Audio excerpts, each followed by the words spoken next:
Holidays-nale, adu namma GT Holidays da. GT Holidays, South India's #1 travel brand. You know you are special when you're with GT Holidays. So ஆதவர்ஜனா DMK ரூட்டில் உள்ள வரத்துக்கு try பண்ணார். ஆனால் unfortunately அவருக்கு வந்து எந்த சீட்டு கொடுக்கப்படலை. ஸோ என்னாச்சு, டிஎம்கேல வந்து அவரோட வளர்ச்சி, அவர் வந்தால் என்ன நடக்கும்ன்ற ஒரு அச்சத்தில் அவர் ஓரம் கட்டி வச்சாங்க. அப்போவே திமுக மேலே ஆதவர்ஜனாவுக்கு ஒரு மனசு வருத்தம், அது கோபமாக மாறிச்சு. விஜயை வந்து ஓரளவுக்கு அரசியல்ல வரத்துக்கு தூபம் போட்டதே ஆதவர்ஜனான்னு சொல்றாங்க. ஏன்னா விஜய் அவரை மீட் பண்ணி, அவர் வந்து பிசிக்காவா மீட் பண்ணல, ஸ்ட்ராட்டஜி தான் விஜய் மீட் பண்ணிருக்காரு. ஏன்னா விஜய்க்கு வந்து யார் நல்ல ஒரு புத்திசாலித்தனமா இருக்காங்களோ அவர்கிட்ட பிடிக்கும். அப்ப அந்த ஸ்ட்ராட்டஜி வழியா உள்ள போய் அவர் மைண்ட்ல இதே பாயிண்ட், நீங்க வந்து ஆட்சியில பங்கு அப்படி கேளுங்க, இது கேளுங்க, அம்பேத்கர், இதெல்லாம் இவர் தான் உள்ள பண்ணிருக்காரு. இவர் கொடுத்த காரணங்கள் அந்த விழாவுக்கு போகாதது ரொம்ப ஒரு குழந்தைத்தனமானதுன்னு சொல்லணும். இல்ல, அதுக்கு தான் ஒரு அறிக்கை ஒன்று கொடுத்திருக்காரு சார். என்னைய வச்சு ஒரு அரசியல் விளையாட்டு விளையாட பாக்குறாங்க, நான் பகடையா இருக்க விரும்பலன்னு திரும்ப வந்து ஒரு ஸ்டேட்மெண்ட். நீங்க அரசியல்னாலே விளையாட்டு இருக்கும், அரசியல்னாலே பகடை இருக்கும், அதை பயந்து நீங்க போகாம இருப்பீங்களா? திரும்ப மேடை ஏறி இருந்தா ஒரு மிகப்பெரிய கூட்டணியை முறிஞ்சிருக்கும். ஆனா ஒரு மேடைக்கு போகவே மேலே ஏறல. இவர் என்ன பண்ண பார்த்தாரு, நான் மேடை ஏறேன்னு சொல்லி திமுகல என்ன ரியாக்ஷன் வருதுன்னு பார்க்கலாம். நீங்க விஜய் பக்கம் போகாதீங்க, உங்களுக்கு டெப்டி சீஃப் தானே வேணும், 2 டெப்டி சீஃபா போட்டுறேன், வாங்க உங்களுக்கு இன்னும் 10 சீட் தரேன், அசம்பிளி தரேன் அப்படின்னு சொல்லுவாரோன்ற எண்ணத்துல ஒரு 15 நாள் மௌனம் காத்தார். ஆதவர்ஜனா நிச்சயமா ஒரு அப்செட்டா தான் இருப்பாரு. அவருடைய பிளான் இப்போதைக்கு என்ன சார்? விஜய் கட்சியில சேர்ந்துருவாரு, விஜய்க்கு ஜாயின் பண்ண வேண்டியதான், அவ்வளவுதான். அது இதெல்லாம் அது நோக்கி போயிட்டு இருக்கு. ஆதம் நேயர்களுக்கு அன்பு வணக்கம். இன்று நம்மோடு மூத்த பத்திரிகையாளர் திருமிகு பிரகாஷம் சுவாமி அவர்கள் இணைந்துள்ளார். வணக்கம் சுவாமி சார். வணக்கம் சார். கடந்த சில நாட்களாக விஜய், ஆதவர்ஜனா, திருமா இவங்க 3 பேர் தான் ஒரு டாக் ஆஃப் தி டவுனா இருந்திருக்காங்க. ஆதவர்ஜனா திமுகவை ரொம்ப கடுமையா அட்டாக் பண்ணி பேசியிருக்காரு. ஸோ திருமா பல விஷயமா இதை பத்தி பேசினாலும் இன்னைக்கு ஒரு தீர்க்கமான முடிவுக்கு திருமா வந்திருக்காரு. ஆதவர்ஜனாவை கட்சியை விட்டு ஒரு 6 மாசத்துக்கு சஸ்பெண்ட் பண்ணி வச்சிருக்காங்க. குறிப்பாக திமுக தான் ஆதவர்ஜனாவை வந்து சஸ்பெண்ட் செய்ய சொல்லி திருமாவுக்கு அழுத்தம் கொடுத்துருக்காங்களா? என்ன சார் நடந்துகிட்டு இருக்கு? ஆதவர்ஜனா நீக்கம், அதே போல முதல்வரை போய் செக்ரட்டரியேட்ல வந்து திருமா பார்த்திருக்காரு. இந்த டெவலப்மெண்ட்டை நாம் எப்படி புரிஞ்சுக்கிறது சார்? முதல்ல ஆதவர்ஜனா யாருன்னு நீங்க முதல்ல புரிஞ்சுக்கணும். யார் வளர்ப்பவர்னு புரிஞ்சுக்கணும். லாட்ரி மார்ட்டினோட மருமகங்கிறது ஒரு பக்கம், அவருக்கு பொலிட்டிக்கல் அம்பிஷன் ரொம்ப அதிகம். சரி, மார்ட்டின் என்றைக்கும் எந்த கட்சியிலையும் சேர மாட்டார். அவர் பிஜேபியும் கொடுப்பார், டிஎம்கே கொடுப்பார், ஏடிஎம் எல்லாரும் கொடுப்பார். அவர் ஒய்ஃப் மட்டும் லீமா ரோஸ் அப்படி கொஞ்சம் பாரிவேந்தர் கூட இருந்தாங்க, அந்த மாதிரி இருக்காங்க. சார்ல்ஸ் வந்து அவர் பையன் பிஜேபியில் ஜாயின் பண்ண விட்டா, அவன் பசங்களும் ஒரு பெரிய இன்ட்ரெஸ்ட் காட்டல. ஆனால் மருமகளுக்கு மட்டும் பொலிட்டிக்கல் இன்ட்ரெஸ்ட் ரொம்ப ஜாஸ்தி. ஆம்பிஷியஸாக இருக்காரு. ஆம்பிஷியஸ், ரொம்ப ஆம்பிஷியஸ். அது தப்பு இல்லை, இளைஞர். அவர் வந்து நல்ல ஸ்போர்ட்ஸ்மேன்னு கேள்விப்பட்டேன். அந்த பாஸ்கெட் பால் டீம் அந்த மாதிரிலாம் தலைவர், அதுலலாம் ஒரு விளையாட்டு ரொம்ப ஆர்வம் மிக்கவர். ஆல் இந்தியா பாஸ்கெட் பால் ஃபெடரேஷனாக இருக்கார். அதில் வந்து கௌதம் சிகாமணியோடலாம் ஃப்ரெண்டு. டிஎம்கே ரொம்ப ரொம்ப க்ளோஸாக இருந்தார். ஆக்சுவலாக டிஎம்கேக்கும் மார்ட்டினுக்கும் ரொம்ப ஃபேமிலி கனெக்ஷன் ரொம்ப உண்டு. கலைஞர் இருக்கும்போது அடிக்கடி மார்ட்டின் போய் பார்ப்பார். தப்பு கிடையாது, கலைஞர் வச்சு சினிமாலாம் எடுத்தார், எல்லாம் பண்ணார். ஸோ ஆதவர்ஜனா டிஎம்கே ரூட்டில் உள்ள வரத்துக்கு ட்ரை பண்ணார். அதுக்கு டிஎம்கே ஃபேமிலியில் இருந்த சில பேர் ரொம்ப சப்போர்ட் பண்ணாங்க அவரை. ஓகே. ஆனால் அன்ஃபார்ச்சுனேட்லி அவருக்கு வந்து எந்த சீட்டும் கொடுக்கப்படலை. அப்புறம் அந்த டிஎம்கேவோட அந்த அந்த தேர்தல் வியூக அந்த நிபுணர் டீம்லேயும் அவர் பணியாற்றுறதா கேள்விப்பட்டேன். அவர் கொஞ்சம் ஆதவர்ஜனா ஸ்மார்ட் மேன், நாட் அவர் வந்து குறைச்சி மதிப்பு போட முடியாது. கொஞ்சம் நல்ல ஒரு லேட்ரல் திங்கிங் உள்ள ஒரு மனிதர். நான் கேள்விப்பட்ட வரைக்கும் நான் பார்த்ததில்லை. ஸோ என்னாச்சு, டிஎம்கேல வந்து அவரோட வளர்ச்சி, அவர் வந்தால் என்ன நடக்கும்ன்ற ஒரு அச்சத்தில் அவர் ஓரம் கட்டி வச்சாங்க. அப்புறம் இந்த ஃபேமிலி மெம்பரே சொன்னாலும் நீங்கள் டிஎம்கேல ஃபியூச்சர் கடை உங்களை எடுத்துக்க மாட்டாங்க, நீங்கள் வந்து விசிகேல போய் ஜாயின் பண்ணுங்க, இவங்க தான் வழி காமிச்சு விட்டுருக்காங்க. சரி, விசிகேலையும் இவங்கெல்லாம் சொன்னால் கேட்பாங்க, விசிகேல போய் விசிகேல என்னென்னா, விசிகே இப்போ வந்து ஒரு நிலைப்பாடு, தலித் அல்லாத தலைவர்கள் தேவைப்படுறாங்க. ஏன்னா வெறும் தலித் கட்சியாக மட்டும் பார்த்தா போகாது, கொஞ்சம் வளரணுங்கிற எண்ணத்தில். அது இல்லாமல் அவரை ரெக்கமெண்டேஷன் பண்ண இடம் பெரிய இடம். ஓகே. அதனால் எடுத்துட்டாங்க. எடுத்த உடனே கொஞ்ச நாள்லேயே வந்து பாராளுமன்ற தேர்தல் வந்தது.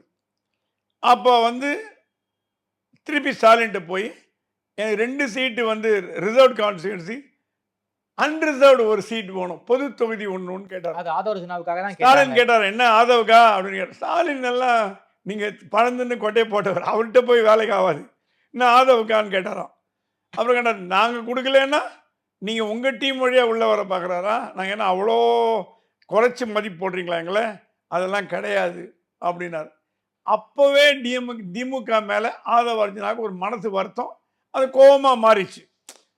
உங்கள் கட்சியில் கொடுக்க மாட்டேன் நீங்கள், நான் வீதிகளை ஜாயின் பண்ணி வந்து கேட்டால் அதையும் கொடுக்க மாட்டீங்கன்னா என்ன அர்த்தம் அண்ணா, அப்படின்னா நான் என்ன தீண்டத்தகாதவனான்ற வார்த்தையை கேட்டாராம். ஸ்டாலினுக்கு அதில் அப்பயே விழுந்துருச்சு. இது வந்து பாராளுமன்ற தேர்தல் போதே திமுகவுக்கும் ஆதவர்ஜுனாவுக்கும் முட்டல் மோதல் உரசல் அதிகமாக வெளியே தெரியல. ஆதவர்ஜுனா திமுக கூட்டணியை ஆதரித்து பிரச்சாரம் பண்ணது எங்கன்னா பார்த்தீங்களா? இல்லை. ஏங்க இப்போ ரவிக்குமாரோ சிந்தனை செல்வனோ வன்னியரசோ அவங்களாம் டெடிக்கேட்டட் விசிகே, உயிரே கொடுப்பாங்க கட்சிக்கு. எந்த பதவி வன்னியரசெல்லாம் பதவி எதிர்பார்த்து கட்சியில் வரல, கொள்கை பிடிப்பாளர்கள். என்னதான் உங்களுக்கு விசிகே மேலே 1000 மன வருத்தம் இருந்தால் கூட அந்த கட்சியில் இருக்கிற 2ஆம் கட்ட தலைவர்கள் கொள்கை பிடிப்பாளர்கள். சிந்தனை செல்வனோ வன்னியரசோ ஆலு ஷானவாசோ கட்சிக்கு உயிரை கொடுத்து பண்ணக்கூடியவங்க. அவங்கெல்லாம் தேர்தல் பிரச்சாரத்தில் போய் ஆலு ஷானவாசில் எல்லாம் பிரச்சாரம் பண்ணி ரவிக்குமார் பண்ணி எல்லாம் சிந்தனை இத்தனைக்கும் இவருக்கு சீட் கூட கொடுக்கல, இருந்தாலும் அவர் மனசு வருத்தப்படாமல் போய் பண்ணார்.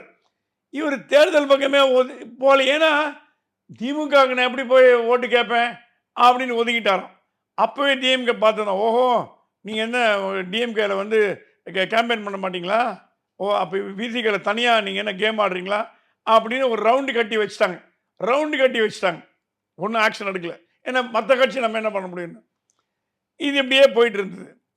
கொஞ்ச நாளில் வந்து விசிக தலைவர்கிட்ட போய் நீங்கள் ஆட்சியில் பங்கு கேளுங்க. என்னமோ திருமாவளவனுக்கு ஆதவர்ஜுனா மேலே ஒரு சாஃப்ட் கார்னர். அது என்ன, மேபி அவர் படித்த ஒரு எஜுகேட்டட் நல்ல ஒரு திறமையானவர் இருக்கலாம். ஒரு தலைவருக்கு வந்து ஏன் ஒரு 2ஆம் கட்ட தலைவர் மேலே பாசம் இருக்குங்கிறதுக்கு காரணம் சொல்ல வேண்டிய தேவையில்லை. எவ்வளோ காரணம் இருக்கலாம். நல்ல ஒரு திறமையானவர்னு காரணம் இருக்கலாம், நல்ல ஒரு ஸ்மார்ட் மேன் ஒரு காரணம் இருக்கலாம். திருமாவுக்கு வந்து அவரை கண்ட ரொம்ப பிடிக்கும். ரொம்ப நானே கேள்விப்பட்டேன், 2ஆம் கட்ட தலைவர் என்கிட்ட சொல்லியிருக்காங்க.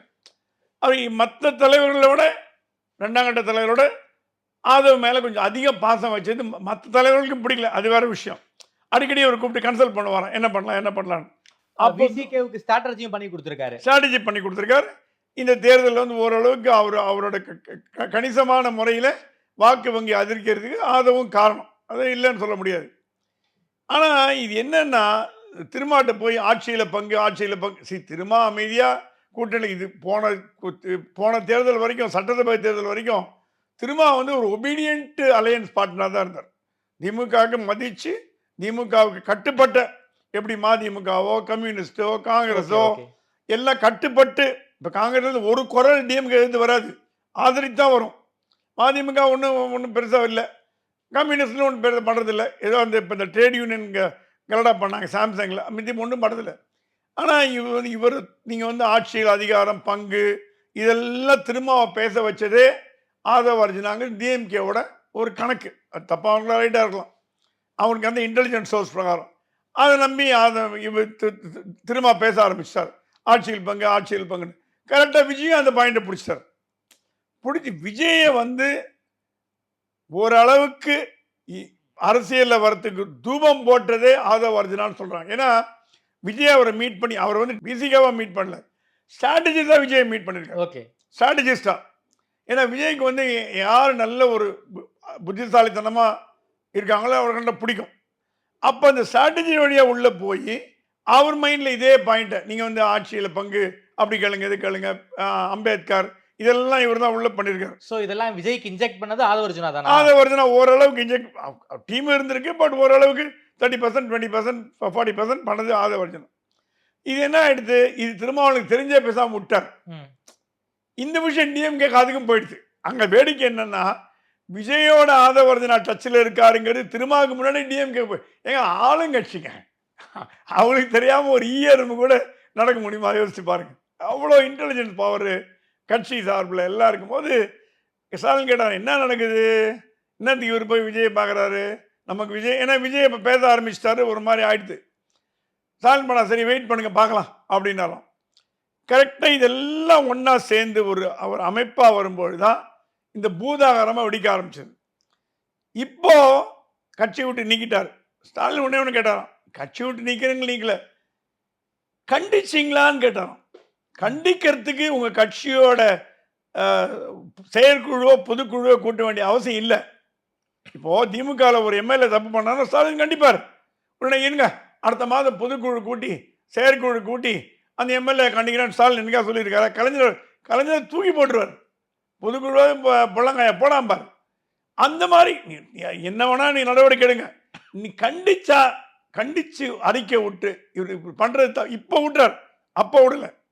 இந்த மன வருத்தம் ஸ்டாலினுக்கு இருக்கு. ஓகே. ஆனா அதே ஸ்டாலின் சொன்னாரா, நமக்கு வேண்டாங்க, நம்ம கூட்டணி விட்டு நம்மளே யாரையும் அனுப்ப வேண்டாம், நம்மளை நம்பி வந்தவன் நம்ம அனுப்பக்கூடாது அப்படிங்கிற கலட்டி விடுற மைண்ட் செட்ல திமுக இருந்துச்சா என்ன? இருந்தது, ஒரு ஸ்டேஜில் இருந்தது. இவங்க ரொம்ப ஓவரா போனாங்கன்னா, இப்ப இந்த புத்தக வெளியீட்டு விழாவில் திருமாவளவன் கலந்துட்டார்னா அன்னைக்கு ஈவினிங்கே ஸ்டாலின் அனௌன்ஸ் பண்ணியிருப்பார், கூட்டணி முடிஞ்சதுன்னு பண்ணியிருப்பார், கண்டிப்பாக பண்ணியிருப்பார். அந்த மூடில் இருந்தார் அவர். கூப்பிட்டு சொன்னாரா, புத்தக வெளியிட்டு போறீங்களா கூட்டணியா, ரெண்டில் நீங்களே என்ன முடிவு பண்ணுங்க தம்பி. விகடன் மேடையை தீர்மா ஏறாததற்கு காரணம் திமுக தானா? கண்டிப்பா பிரஷர் பண்ணியிருக்காங்க. கண்டிப்பா. இவன் நான் என்னதான் எனக்கு அழுத்தம் வரலன்னு சொன்னா, அழுத்தம் இருக்கு. அழுத்தம் வரலன்னா ஏன் போய் கலந்துக்கல? அடுத்த கேள்வி வருது இல்ல, அழுத்தமே இல்ல. திமுக சொல்லி நீங்க என்ன வேணா பண்ணுங்க. இல்ல, அதுக்கு தான் ஒரு அறிக்கை ஒன்று கொடுத்திருக்காரு சார். என்னைய வச்சு ஒரு அரசியல் விளையாட்டு விளையாட பாக்குறாங்க, நான் பகடையா இருக்க விரும்பலன்னு திரும்ப ஒரு ஸ்டேட்மெண்ட் சொல்றாரு. அரசியல்னாலே விளையாட்டு இருக்கும், அரசியல்னாலே பகடை இருக்கும். அதை பயந்து நீங்க போகாம இருப்பீங்களா? நீங்க தேர்தல் இப்போ வாக்கு வங்கி அரசியல்னு வந்துட்டா குற்றச்சாட்டுகள் வரதான் வரும். இந்த ஒரு குற்றச்சாட்டுக்கு பயந்து மீட்டிங் போகாம இருக்கிறவங்க அப்ப தேர்தலில் எப்படி நீங்க போட்டி போட போறீங்க? அப்ப வெங்க வயலை பத்தி பேசுறீங்களே, ஒன்றும் பேசலையே. சரி, இது என்ன சொல்றேன்னா, இவர் கொடுத்த காரணங்கள் அந்த விழாவுக்கு போகாதது ரொம்ப ஒரு குழந்தைத்தனமானதுன்னு சொல்லலாம். It doesn't match the standard. திருமாவளவன்ற ஒரு ஆளுமைக்கு, அதாவது திருமா சென்ஸ் பண்ணிட்டாரு, அதாவது மேலையில் இப்படிப்பட்ட அரசியல் பேசுவாங்க, நம்மளை பலிகடா ஆக்கிடுவாங்கிற ஒரு உள்ளுணர்வு அவருக்கு இருக்கு. இந்த செய்தியை வெளியிட்டது யாரு? இருங்க, விகடன், விஜய், ஆதவர்ஜனா 3 பேருக்குமே தெரிந்த இந்த செய்தியை ஃபர்ஸ்ட் ரிலீஸ் பண்ணது தினமலர் தான். தினமலர் யாரு கொடுத்தது? ஆதவர்ஜனா தான் கொடுத்தார். ஆதவர்ஜனா திருமாவளவன் கொடுத்துருக்க மாட்டார். விகடன் கொடுக்க வேண்டிய அவசியம் இல்லை அவங்களுக்கு. டிசம்பர் 6 மாறப்போகும் ஒரே மேடையில் விஜய் திருமா அப்படிங்கிற டைட்டில் வச்சது தினமலர் தான். பெரிய ஸ்கூப் இந்த வருஷம், பெரிய ஸ்கூப்ல இந்த ஸ்கூப் தான். ஆமா, தினமலர் அடிச்ச பெரிய ஸ்கூப் இந்த வருஷம் ஸ்கூப். அப்போ அடுத்த நாளே நீங்க மறுப்பு தெரிவிச்சீங்களா? இல்லையே. அது முடிஞ்சு ஒரு மாசம் ஒரு பெரிய டிபேட் ஆச்சு. திருமாவோட ஸ்டாண்ட் என்னப்போ? ஒண்ணுமே இல்லை. அது கடந்து போயிட்டாரு அவரு. தட் இஸ், திருமா கலந்துப்பாரா கலந்துக்க மாட்டாராங்கிற டிபேட்லயே போக வச்சார தவிர, நான் கலந்துக்க மாட்டேன்னு அடுத்த நாள் சொல்லியிருந்தாருன்னா ஸ்டாலினோட கோபத்திலேருந்து அவர் தப்பிச்சிருப்பார். நீங்க கலந்துனாலும் கலந்துக்கலாம், கலந்துக்க போனாலும் கலந்துக்கலாம். பல்ஸ் பார்த்துட்டு அதான் கேட்டாராம், இன்னும் டபுள் கேம் ஆடுறீங்களான்னு கேட்டாராம் ஸ்டாலின். என்னங்க இது டபுள் கேம்? அது நாங்களாம் அரசியலில் 50 வருஷமா இருக்கோம், என்ன பேசுறீங்க, நீங்க என்ன பண்றீங்க? இன்னைக்கு கட்சியை விட்டு நீக்கி இருக்காங்களே சார், சஸ்பெண்ட் பண்ணிருக்காங்களே சார் ஆதவர்ஜனாவை. இது டூ லேட்னா டிஎம்கே தலைவர். ஆனா கடந்த காலங்களில் ஆர் ராசா ஆதவர்ஜனா திமுக விமர்சனம் செய்யும் போது அவர் கட்சியை விட்டு நீக்கிங்கன்னு சொன்னாங்க. ஆனா அப்போ விசிகா கேட்கல.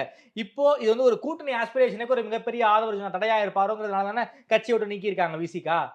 ஸ்டாலின் கூப்பிட்டு நேத்தி திருமாவளவன் பேசியிருக்காரு. சரி, இப்போ என்ன ஸ்டாலின் என்னென்ன திமுக 2ஆம் கட்ட தலைவர்கள்லாம் போய், அண்ணே இதுக்கு மேலே நீங்கள் வெயிட் பண்ணீங்கன்னா நாளைக்கு காங்கிரஸோ மதிமுகவோ கம்யூனிஸ்டோ அப்புறம் கொடி பிடிக்க ஆரம்பிச்சிருவாங்க. அப்புறம் கூட்டணி எல்லாம் போயிடும். எல்லாம் இப்போ காங்கிரஸை என்ன பண்ணுவோம்? டிஎம்கே வீக்காக இருக்கா, விசிகே இப்படி போட்டு பந்தாடுறாங்க, என்ன டிஎம்கே ஒன்றும் ரெஸ்பான்ஸே பண்ணல போல இருக்குது. அப்போ நம்ம தேவை நம்மளும் ஒரு 50 சீட் எக்ஸ்ட்ரா கேட்கலாம் அசம்பிளியில் அப்படின்னு காங்கிரஸ் நினைக்கும். மதிமுக நம்ம ஒரு 10 சீட்டுக்கு துண்டு போடலாமே. ஏதாவது ஒரு மூத்த தலைவர் சொன்னானே, இது சரியில்லை, இது நீங்கள் உடனடியாக ஏதாவது நடவடிக்கை எடுக்கலைன்னா கூட்டணி கலகலத்து போயிடும். விசிகாக்குள்ளேயே ஆதவர்ஜனாவுக்கு ஒரு குரல் இருக்கே சார். விசிகா உள்ள குரல் இருக்கு. அதே நேரத்தில் திமுகக்குள்ளேயும் விசிகா மீது கடும் நடவடிக்கை தேவை என்று 2ஆம் கட்ட தலைவர்கள் அமைச்சர்கள் ஸ்டாலினை பார்த்து சொல்லிட்டாங்க. சரி, அவர் ஸ்டாலின் எப்பவுமே அவங்ககிட்ட கூப்பிட்டு பேசும்போது சொன்னாங்க, இது ஓவரா போதுங்க, இதுக்கு மேல் நீங்கள் பொறுத்தீங்கன்னா அப்புறம் பொறுத்தார் பூமி ஆழ்வார்னு கிடையாது, வேற மாதிரி ஆயிடும்னு சொல்லிட்டாங்க. ஸ்டாலின் கூப்பிட்டு சொன்னாராம், நீங்கள் ஏதாவது ஒன்று முடிவு பண்ணிக்கங்க சீக்கிரம். நீங்கள் ஸ்டாலின் சொன்னார், ஒன்று நீங்கள் முடிவு பண்ணுங்க, இல்லை என்ன முடிவு பண்ணுவீங்க. நான் முடிவு பண்ணால் வேறு மாதிரி போயிடும், நீங்கள் முடிவு பண்ணால் வேறு விஷயம்.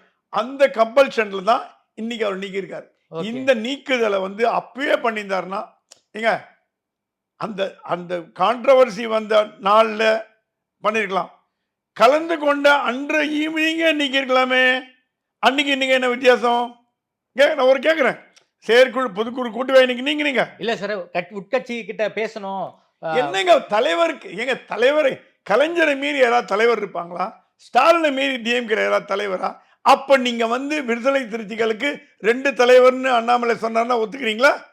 ஆதவர்ஜனா ஒரு தலைவர், இவர் திருமாவளவர் ஒரு தலைவர்னு சொன்னா கோவம் வருது உங்களுக்கு. அதான் நடக்குது.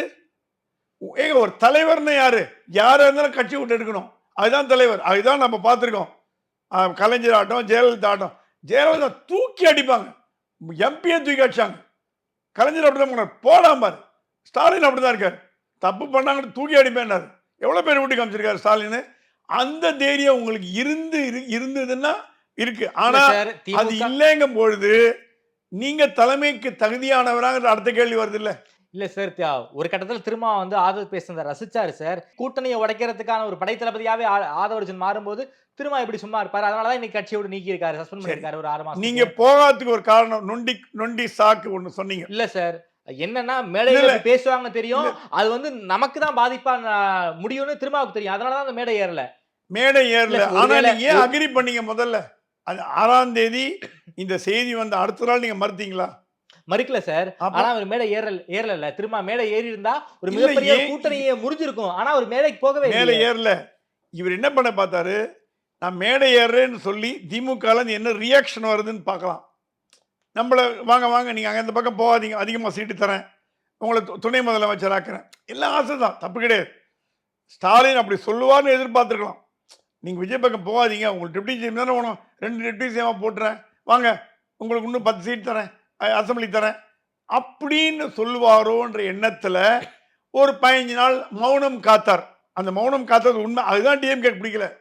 டிஎம்கே சொல்லி தினமலர் செய்தி வந்த அடுத்த நாளே நீ ரியாக்ட் பண்ணியிருந்தீங்கன்னா உங்களோட நியாயமான மன குமுறல் எங்களுக்கு தெரிஞ்சிருக்கும். எனக்கு தெரியாமல் போட்டாங்க, கேட்காம போட்டாங்க. விகடன் தரப்பு சொல்ல கேட்காமலாம் போடலீங்க, ஓகே பண்ண அப்புறம் தான் அந்த பத்திரிகையோட தலைமை நிருபர் போய் கேட்டுட்டு ஓகே பண்ண அப்புறம் தான் போட்டாங்க. ஒரு ஆனந்த விடன்லாம் அந்த மாதிரி கேட்காம போடுறதுலங்க எதிர்பார்க்க முடியாத ஒன்று.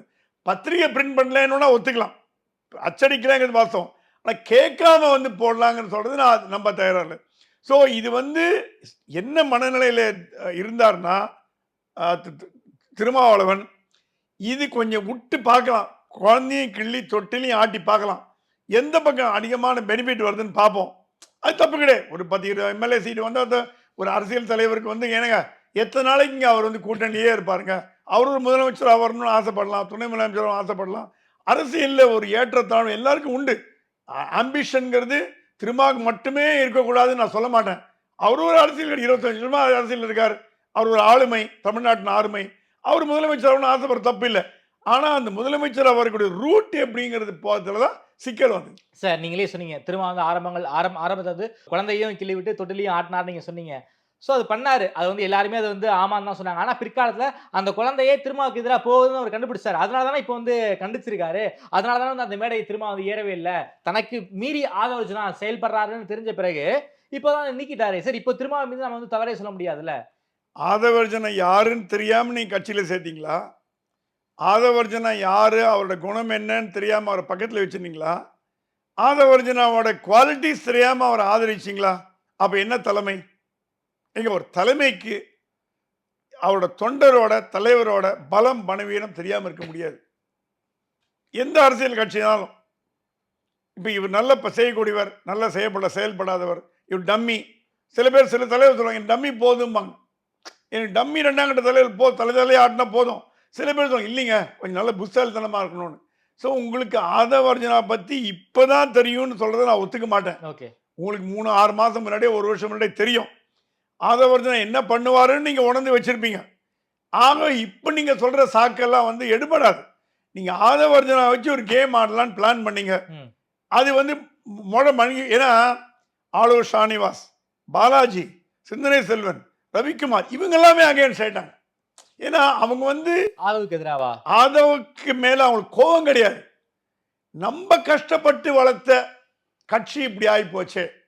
விடுதலை சிறுத்தைகள்ங்கிறது அது சோல் ப்ரொப்ரைட்டர்ஷிப் ஆஃப் திருமா தான். இருந்தாலும் அந்த போர் வீரர்கள் அவங்க போன பாலாஜி, சிந்தனை செல்வன், ஆலூர் ஷானிவாசன் போர் வீரர்கள் முன்னிருந்து போர் பண்ணாங்க. ஆலூர் ஷானிவாசன்லாம் டிபேட்டில் பேசுகிற மாதிரி யாரும் பேச முடியாது. அவ்வளோ சிறந்த பேச்சாளர். கட்சியை திரும்ப மட்டுமே கொண்டு போக முடியாதுங்க. அது எடுத்து போகிறதுக்கு படை வீரர்கள் வேணும். அந்த படை வீரர்களே சோர்ந்து போய் என்ன தலைவரே இந்த மாதிரி ஆகி போச்சு, கட்சி இப்படி பண்ணிட்டீங்களே ஓகே. அப்படின்னு வருத்தப்படுற அளவுக்கு வச்சு இரண்டாம் கட்ட தலைவர்களும் ஆதவ அர்ஜுனா மேல ஒரு கோபம் கண்டிப்பா இருக்காங்க. பாலாஜி ட்வீட்டே போட்டாரு. சி கட்சி கட்டுப்பாடு மீறி வெளியில ஓப்பனா பேசக்கூடிய அளவுக்கு விசிகேல யாரும் இல்ல. தரமில்லாத தலைவர்கள் இல்லை. அவங்க டீசன்ட், ரொம்ப டீசன்ட். அவங்கள குறையே சொல்ல முடியாது. ஏன்னா திருமா மேல உயிரே வச்சிருக்காங்க. எல்லாருமே திருமா மேல மரியாதை வச்சிருக்காங்க. அதனாலதான் இந்த புகைச்சல அவங்களுக்குள்ள ஷேர் பண்ணிக்கிறாங்க, திருமாட்ட பேசுறாங்களே தவிர ஒரு 2-3 ட்வீட் போட்டாங்களே தவிர வெளியில ஓப்பனா ரிவால்ட் வரல. ஆமா. ஆனா இது கைமீறி போயிருந்ததுன்னா பிசிகே 2ஆவது உடையக்கூடிய வாய்ப்பு இருந்தது. அதுக்கு திமுகவும் காரணமா இருக்கும்னு சொன்னா அது மிக இல்லை. Okay sir. குறிப்பாக ஆதவ அர்ஜுனாவை நீக்கின அன்னைக்கே செக்ரட்டரியேட்ல போயிட்டு சிஎம் வந்து திரும்ப பார்த்திருக்காரு. என்ன சார் நடந்திருக்க வாய்ப்பு இருக்கு? நான் கேள்விப்பட்ட வரைக்கும் சாரி கேட்டாராம். ஸ்டாலின் சொன்னா உங்க சாரியெல்லாம் எங்களுக்கு தேவையில்லைங்க, உங்க சாரி பூரியெல்லாம் எனக்கு தேவையில்லை, நீங்க பண்றதெல்லாம் பண்ணிட்டு இந்த மாதிரி பண்ணி வந்து நல்லா போயிருந்த கூட்டணி ஏன் உடைக்கிறீங்க, நாங்க என்ன உங்களுக்கு என்ன குறை வச்சோம், உங்க மேல 250 எஃப்ஐஆர் இருக்கு தெரியுமான்னு கேட்டாரோம். உங்க கட்சிக்கார ஒரு தலைவர் மேலேயும் 50 எஃப்ஐஆர் இருக்கு. என்ன அர்த்தம் அப்படின்னா நாளைக்கு நினைச்சா உங்க கட்சியில் அத்தனை பேருக்கு உள்ள போட்டுருவோன்னு.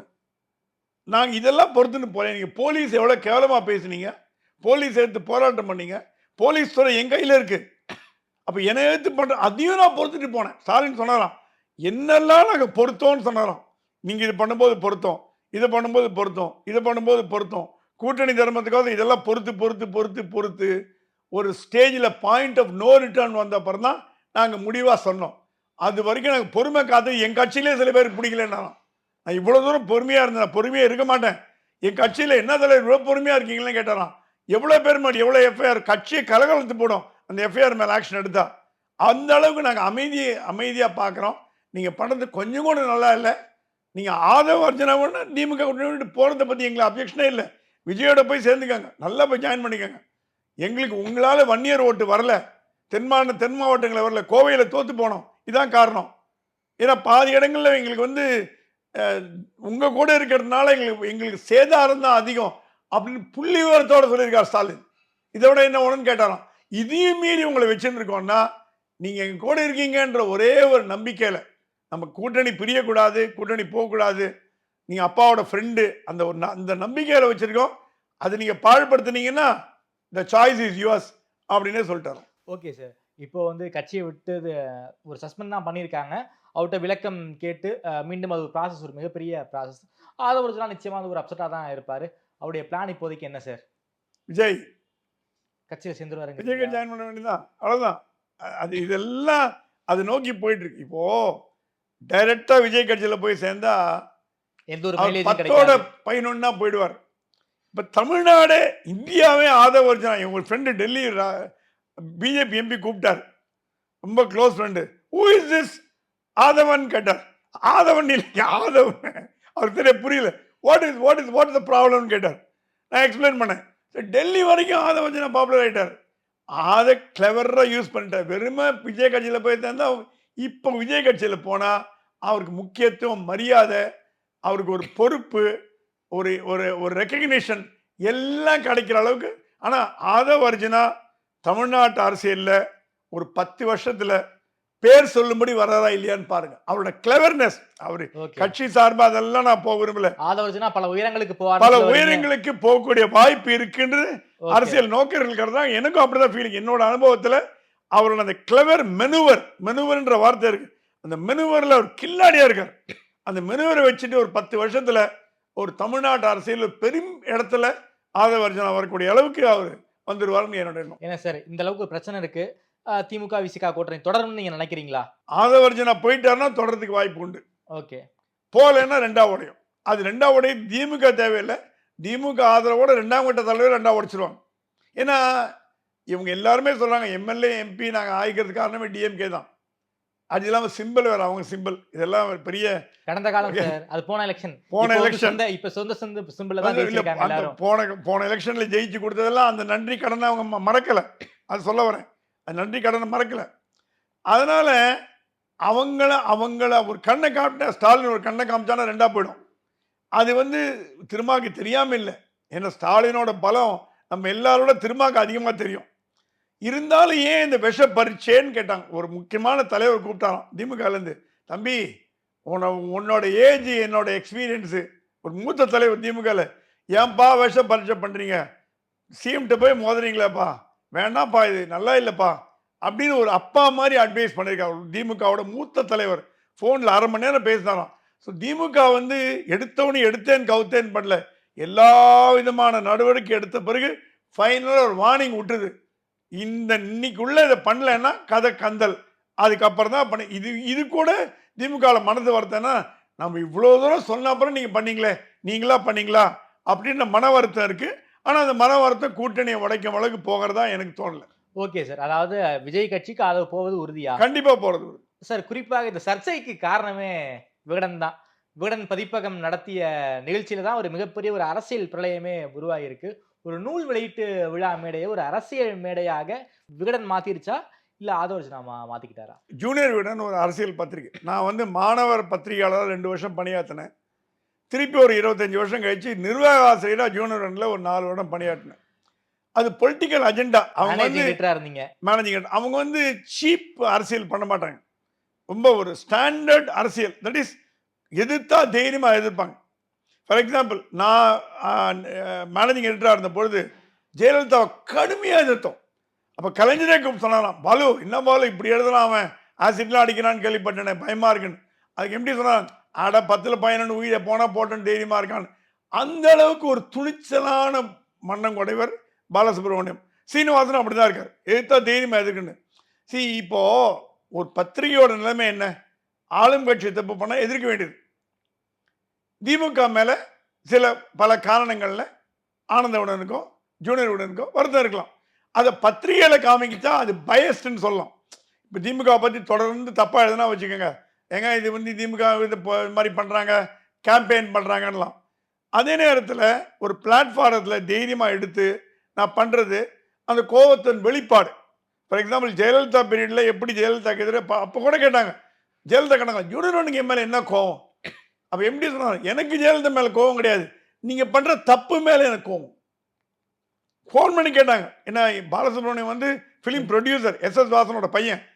இந்த அம்மா படத்தில் நடிச்சிருக்காங்க. என்ன பாலு சார் என்ன கோவம்? அம்மா உங்கள் மேலே கோவமே கிடையாதுமா, நீங்கள் நடவடிக்கையெல்லாம் உங்கள் பிடிக்கல, அதுதான் நாங்கள் உங்களை தனிப்பட்ட முறையில் ஜூனியர் உடன் என்றைக்குமே காழ்ப்புணர்ச்சியோட தரம் தாழ்ந்து, மற்ற பத்திரிகைலாம் இருக்குது பாருங்க, மஞ்ச பத்திரிகை, அந்த மாதிரி தரம் தாழ்ந்து எழுதாது, கரெக்டாக அடிக்கும். ஆக மொத்தம் இந்த மேட்டரில் பண்ணது விகடன் ஒரு பிளாட்ஃபார்ம் போட்டு கொடுத்து விஜய்க்கு. ஏன்னா விஜய் ஒரு வளர்ந்த, விஜய்க்கு விகடனுக்கு ரொம்ப கனெக்ஷன், எல்லா நடிகர்களும் அரசியல்வாதியும்.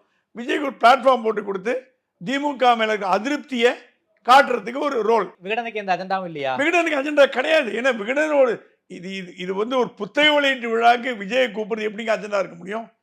அது ஒன்றும் எனக்கு அஜெண்டா. ஏன்னா ஒரு பத்திரிகையோட ரோல் இது. ஒரு பத்திரிகை வந்து ஃபார் எக்ஸாம்பிள் நீங்கள் கேட்கலாம், ஏன் விஜய் மட்டும் கூப்பிடலான்னு. 93ல் விகடன் ஆதரிச்சு ஜூனியர் விகடன் ஆதரிச்சு யார் தெரியுமா? ரஜினிகாந்த். ரஜினிகாந்தை ஜெயலலிதா எதிராக கொம்பு செய்ய விட்டதே நாங்கள் தான். ஓப்பனாக சொல்கிறேன், 4 வருட ஆண்டுகள் ரஜினிகாந்த் என்ன தும்முனாலும் இருமுனாலும் அவர் வந்து என்ன பேசினாலும் செய்தியாக வரும். அவர் வந்து அமெரிக்காவில் போய் மொட்டை அடிச்சு அதை கவர் ஸ்டோரியாக பண்ணோம். ரஜினிகாந்தை வளர்த்து விட்டதில் பெரும் பங்கு ஜூனியருடன் உண்டு. இது அந்த காலத்தில் படித்தவங்களாம் ஞாபகம், இப்போ இருக்கிறவங்களுக்கு தெரியுமா தெரியாதோ. எதுக்கு எம்டி பண்ணார்னா, அப்போ காங்கிரஸ் வீக்காக இருந்தது, எந்த கட்சியும் குரல் கொடுக்கல. ஸோ ஒரு ஆப்போசிஷன் யூனிட்டி கொண்டு வரதுக்கு ஒரு இண்டிபெண்ட் லீடர் தேவைன்னு எம்டி கருதினார் பாலசுப்ரமணியம். அவரால் அவருடைய ஆசையை பண்ணுறதுக்கு தான் ரஜினிகாந்த் உள்ளே கொண்டு வரதுக்கு நாங்கள் ட்ரை பண்ணோம். அப்போ ரஜினிகாந்த், இப்போ விஜய், அப்படி தான் நான் நினைக்கிறேன். ஓகே சார், ரொம்ப நன்றி சார். குறிப்பாக இந்த விகடன் விழாவில் ஒரு அரசியல் சர்ச்சையாக மாறி இருக்கு. அந்த சர்ச்சைக்கும் விகடனுக்கும் எந்த அஜெண்டாவும் இல்லைன்னு நீங்கள் சொல்றீங்க. குறிப்பாக ஒரு மிகப்பெரிய ஒரு பிரளயம் திமுக விசிகா கூட்டணிக்குள்ள உருவாயிருக்க வேண்டியது அது இப்போதைக்கு ஒரு முடிவுக்கு வந்திருக்கு. அந்த முடிவுக்கு காரணம் ஆதவர்ஜுனாவுடைய நீக்கம். ஆதவர்ஜுனா விரைவில் விஜய் கட்சிக்கு சேருவார்னு நீங்க சொல்லியிருக்கீங்க. பார்க்கலாம் சார். நேரில் வந்து எனக்கு கொடுத்து பேசியமைக்கு நன்றி சுவாமி சார். நன்றி.